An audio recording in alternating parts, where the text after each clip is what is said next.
Have you ever wondered how our nervous system, like our neurons in our brain, can react so quickly?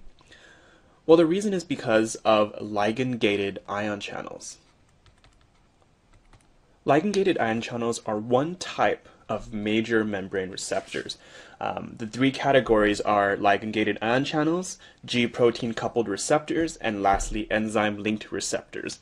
And today we're going to focus on the ligand-gated ion channels, and these are also called ion channel linked receptors. So ligand-gated ion channels are transmembrane ion channels that open or close in response to the binding of a chemical messenger like a ligand. So like we mentioned, a very common place to find ligand-gated ion channels are in electrically excitable cells like neurons. And the reason why is because these ion channels react really quickly to the binding of ligands. And so they're very commonly found in cells that need to react very quickly to stimulus. When we talk about transmembrane ion channels, what we really mean is they are transmembrane or integral proteins that also have a channel, a hole through them in which things can move in and out. So to start with, let's say we have an ion channel that looks something like this. Let's go ahead and color that in. In this particular channel, this channel at the moment is closed. And right now we have our intracellular environment here. This is where our cytosol and all of that stuff is. And this is our extracellular environment. And so as you can see, this ion channel has like a weird kink in it. And this is this place where a messenger, like a ligand or a neurotransmitter, can bind. So let's say we have a ligand that looks like this. This is our ligand. And this ligand can bind in there. And you'll notice that the shape of our ligand is complementary to the shape of our channel. And so it fits right in there. So only specific ligands can bind to specific channels. This is what we call our lock and key, or a more updated one is called induced fit. So once this ligand binds, what it'll actually do is it'll cause this closed channel to actually open up. So what we'll see is we'll actually see this channel open up kind of like that. So now this is our open channel. And so one really interesting thing about ligand-gated ion channels is if you look at where this ligand binds, the binding site of this ligand is not anywhere near the actual channel. And the reason why is because this is what we call allosteric binding.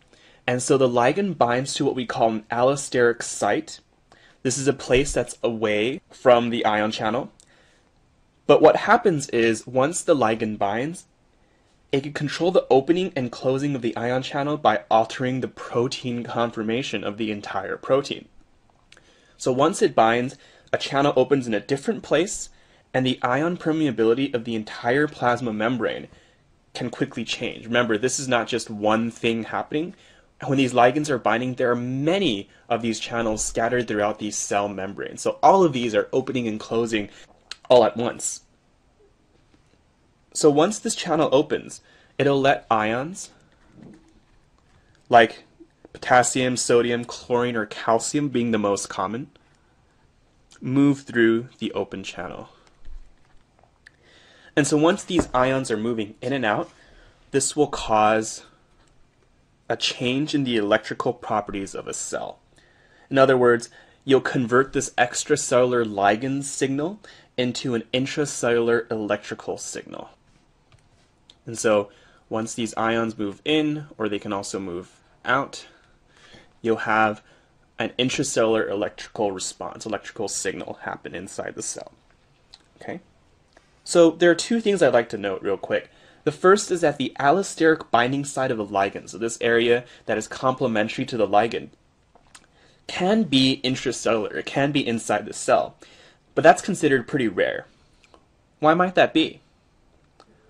Well, we'd have to think about the main purpose of membrane receptors, and we have to realize that they generally are meant to respond to extracellular signals, to things that are on the outside of the cell. And so generally speaking, ligand-gated ion channels will have the binding site on the extracellular side. The second thing to note is that it is possible for there to be multiple allosteric binding sites for ligands. So it's possible that there are multiple of these kinks, of these complementary shapes that let the ligands bind for each protein. Now finally, I'd like to clear up two quick misconceptions. Ligand-gated ion channels are easily confused with two types of ion channels. They are not the same as voltage-gated ion channels. Voltage-gated ion channels rely on the difference in membrane potential. And as we recall, ligand-gated ion channels actually respond to the binding of a ligand. The voltage-gated ones only depend on the difference in membrane potential. The second one they're easily confused with is what we call stretch-activated ion channels.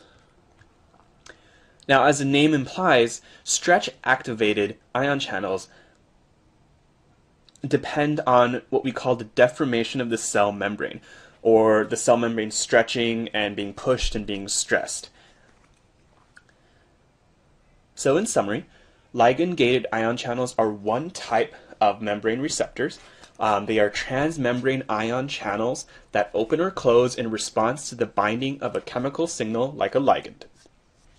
So you'll notice that here our channel is closed, and once this ligand binds to an allosteric site, which is a site that's not on the channel itself, and it'll let ions such as potassium and sodium and so on move through the membrane.